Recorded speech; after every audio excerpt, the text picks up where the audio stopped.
They say that cars lose between 5 and 10% of their power over their lifetimes.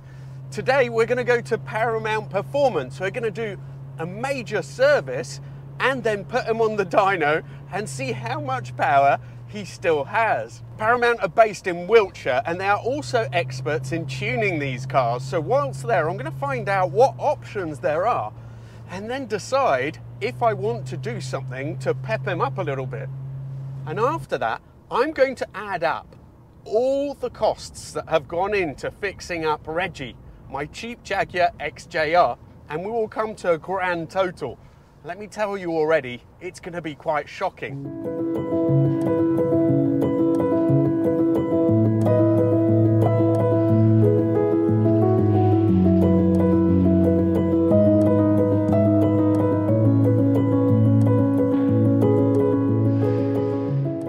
Okay, so this is Simon. He is Managing Director of Visu Technologies and Paramount Performance. Can you take us through a little bit of what is happening today? For any car that we've got in for a dyno, we'd always carry out a full vehicle health check. So it's checking fluids, oil, when it was last serviced, just the general health of the vehicle. We're about to take it from 40 miles an hour to 140 plus in some cases. You kind of want to know that the vehicle's in a good state of health and condition before you do that on there. So Paramount Performance is our hardware parts, if that makes sense. So it does all the exhaust upgrades, it does the servicing, the dyno work on the customer's cars, and Visu, that's the parent company, provides the software. So if you're a customer in the USA or Australia, for example, you can hop on our Paramount Performance website, you can purchase the hardware, your supercharger pulley, something that's an upgrade we'll talk about later for your car. You can purchase your exhaust and a handheld tuner, and then Visu provides the tuning software to go with those hardware parts. For the future, if I wanted to pep him up a little bit, is it something that you guys could help with, and what could you do? Definitely. I mean, with a car of Reggie's age, it's actually a little bit too old for engine remapping as it's sort of traditionally known. There are upgrades we can do and unlock some extra power, some torque, and some much needed drivability through that mid-range. We're looking at exhaust modifications, so improving the exhaust gas flow, supercharger upgrades, so a performance top pulley on there, really to spin that charger quicker, get more air into the engine, which ultimately gets more gas out of that performance exhaust quicker and just improves the overall drivability of Reggie. Something like this F-Type running the 5-litre supercharged engine, we have a whole suite of upgrades for it. Upper charger, lower crank pulley upgrades, exhausts, and it's running some crazy high 680 horsepower plus on there at the moment, and we have more developments that are currently in the works for later this year that should push it north of 700. We'll get the service done and then we'll find out how much power Reggie still has. So first thing, and Andy has removed everything in the way to get to the spark plugs. Next, we've got to get the coil packs out and then we'll examine and see what the plugs look like. Most of them look okay for their age, but they would definitely do a change, so it's good that we're doing that.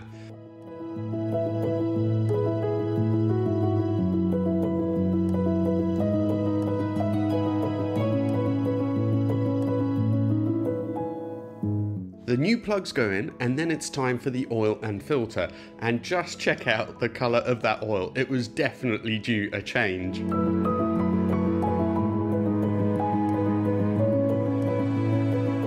Next, the belts, but the drive belt, as you can see, was changed very recently and is good for 100,000 miles, so we're going to leave that alone and just change the supercharger belt.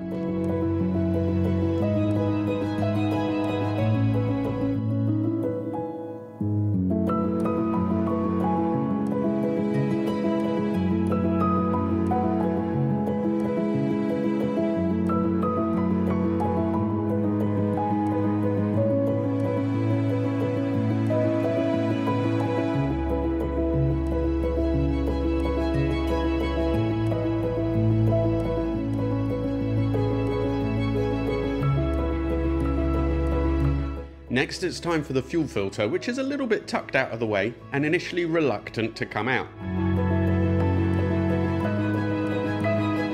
That fuel filter had definitely been in there for a while. Worth noting at this point that all the parts that Paramount Performance use for their servicing are OEM. The new filter goes in, the guys even top up the screen wash, and then it's time for the exciting bit.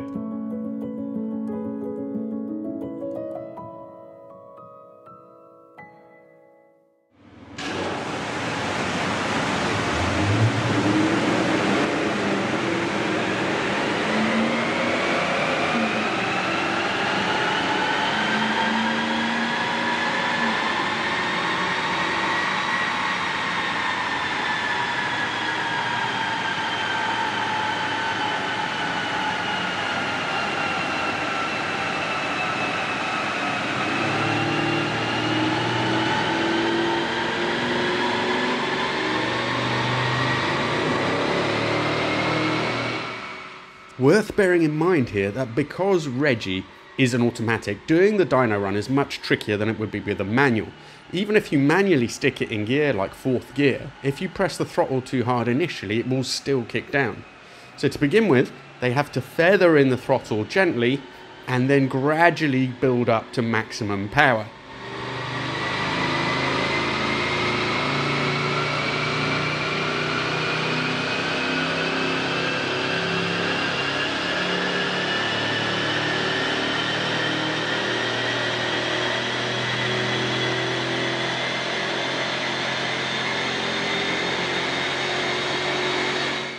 In case you're wondering, Reggie isn't just about to blow up. The smoke you see here is coming off the rear tyres.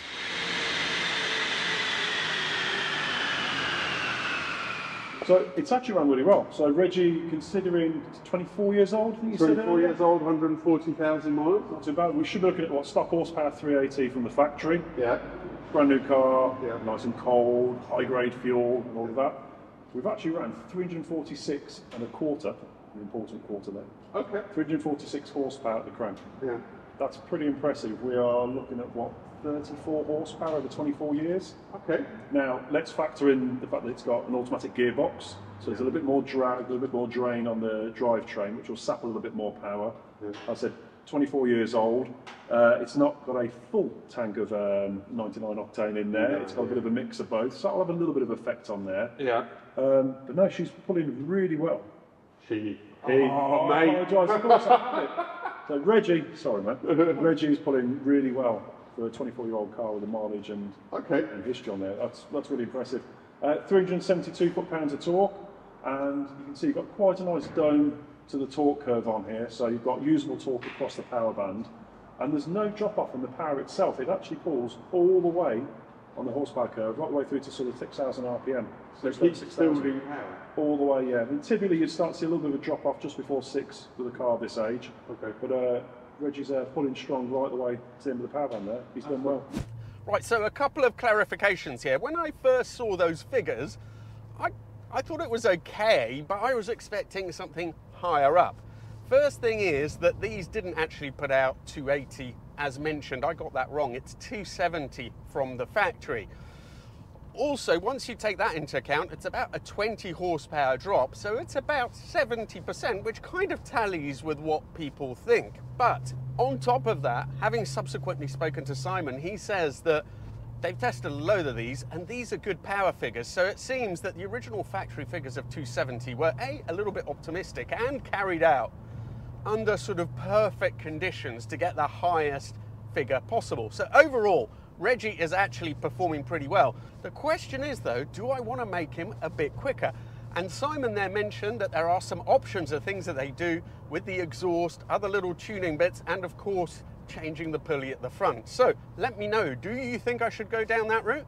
The guys are very happy to do that for me, so tell me what you think. Let's find out just how much it has cost me to bring this 4,200 pound XJR back to health. Right, are you ready for this? Because these numbers are truly quite sobering. So much so that I myself was surprised. I had to admit that I kind of lost track of what I was spending. It was a little bit here, a little bit there. And I was truly shocked when I got to the final figure. So, first of all, the central locking problem, which was in itself caused by the leak in the boot. To get that module, I did that myself, got the module. That was £200 to get that fixed. The seat, I was very lucky. I found a whole seat to replace that horrible ripped seat. Did all the work myself again. That was just £50. The door seal on the side, which I'm not sure if I ever filmed on the driver's side, it was torn. That was £30 for replacement from Auto Reserve, which is also where I got the central locking module from. The window trim at the back, which was part of what was fixed when they did the rust and repaint of the car.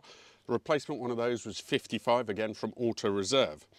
The rust work, so the big dent that was in there, then the rust in the wheel arch, in the rear, all those bits, when I took it to the body shop, so that was KC Auto Colours, the whole lot they did for £980, which I think was actually pretty good value, and it included £50 to get that dent out as well. Replacement headlining, which actually I confess I haven't yet replaced. I've got it, it's £180, but because it takes quite a while, just haven't quite got round to that yet, but that's 180. The two rear lights, which were cracked, that was brake lights, that was £40, I think. The ABS sensor wiring secondhand that I got was £6, did that myself.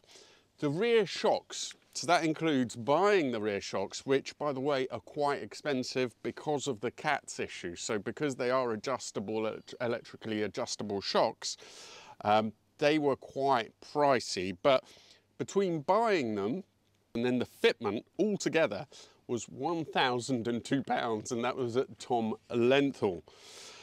The gearbox, managed to source one of those again from Andy at Ultra Reserve for not that much money, £250, but then the fitment of it, and it did take a long time to do, that you can see in the video, in the previous video, £1,086 between the various bits, also little parts that had to be used, and the labour.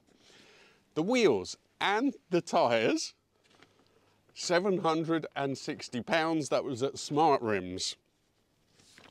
And then the service, for which Paramount Performance only charged me for the parts, that was £300. So what does it all add up to?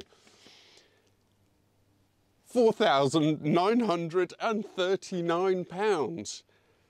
So more than I actually paid for Reggie, and I never envisaged spending more than a few £100 on him, to be honest. He did turn out to be much, much worse than expected, but I think I also let it run away with me a bit, just got very enthusiastic about the project and just overspent really. But that means that altogether this car owes me £9,139, which I'm not going to get back, frankly, because although I think Reggie is better than a lot of other lower mileage, more expensive cars out there, at the end of the day, he does have 140,000 miles. So there's going to be a cap on what I can ask for him.